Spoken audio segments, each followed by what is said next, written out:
Panukalang batas na nakasentro sa reforestation isinulong ni Senator Lito Lapid. Alamin sa Siyasat Presents DWIZ Track Record Report. DWIZ, may gusto sana ako ipa-research. Napapanood ko kasi sa inyo yung track record nito ni Senator Lito Lapid. Pero pagdating ba sa usaping environment, may nagawa na ba siya? Talaga bang may nagawa na siya sa bayan? Alamin, iboto ang tama, itama ang boto. Siyasat presents DWIZ Track Record.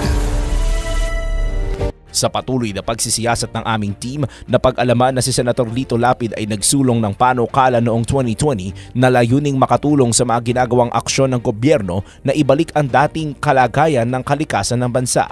Ito ang Senate Bill No. 1938 o ang Mandatory Tree Planting for Every Motor Vehicle Sales Act na layuning imandato ang mga nagbebenta ng mga sasakyan kabilang na ang mga dealers at retailers na magtanim ng 10 puno sa bawat transaksyon.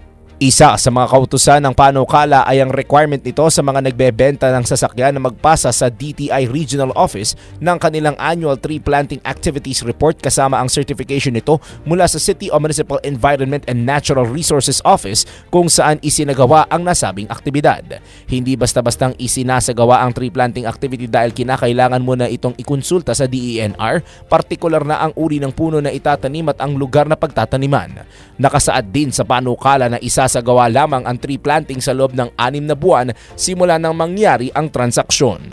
Ang bawat puno na hindi maitatanim ay may kaukulang multa na hindi hihigit sa 10,000 piso.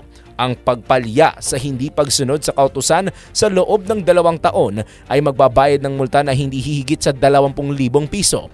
Habang mas mabigat naman ang parusa para sa mga hindi susunod sa loob ng 3 taon dahil maaatasan ito na magsara at magbayad ng multa na hindi hihigit sa 30,000 piso.